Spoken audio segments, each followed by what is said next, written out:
Vous travaillez à TF1. Quelle est votre définition de la neutralité de l'Internet ?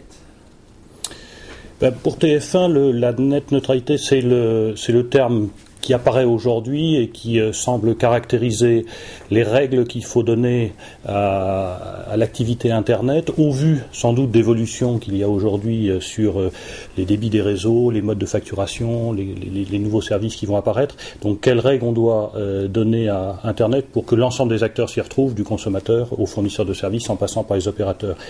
Pour TF1, je pense que pour l'audiovisuel en général, on y voit forcément l'occasion de traiter un des sujets qui a été difficile à vivre pour l'audiovisuel depuis le début d'Internet, qui est évidemment le piratage. Le piratage audiovisuel, c'est un peu l'Eldorado pour les internautes, mais c'est un vrai problème pour l'ensemble du monde audiovisuel, pour la musique, pour la vidéo, et d'avoir des facilités pour finalement ne pas payer et donc un peu affaiblir l'ensemble de ce secteur est un gros problème. Donc évidemment, dans cette notion de net neutralité et d'équité, on attend tout de même que l'audiovisuel ait un peu sa voix et un peu plus de prise en compte dans cette équité du net. Quels sont les grands enjeux du débat ? Je crois que les enjeux, c'est d'arriver à une nouvelle croissance ou à continuer la croissance d'Internet autour maintenant d'une activité connue avec du nouveau potentiel. Est-ce que c'est les débits, est-ce que c'est les modalités de facturation, est-ce que c'est les formes de paiement ? C'est en tout cas un nouvel essor à donner peut-être à Internet au vu de ce qu'apporte encore la technologie. Donc l'enjeu, c'est de réussir pour le consommateur qui s'y retrouve en possibilité en choix, en service. Pour les fournisseurs de services qui puissent s'exprimer, est-ce que c'est de l'amélioration de la bande passante, de la qualité de service, des moyens de paiement, et qu'évidemment les opérateurs aient les moyens de leur développement. Donc il faut qu'on arrive à ce que tout le monde y retrouve son compte. Là encore, je pense que l'audiovisuel doit être pris en compte. L'audiovisuel, c'est une partie maintenant intégrante des offres. D'ailleurs, on dit triple play. On voit bien dans les publicités à la télévision que c'est presque ce qui est mis en avant en premier.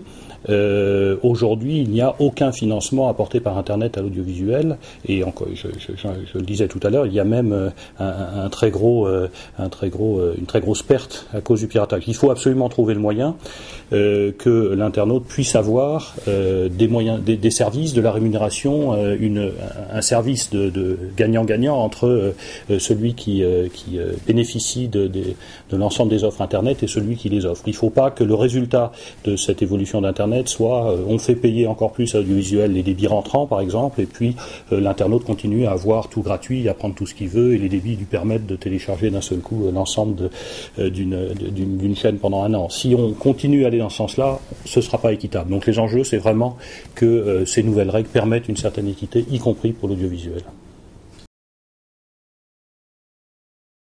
Alors qu'est-ce que vous pouvez attendre des pouvoirs publics ?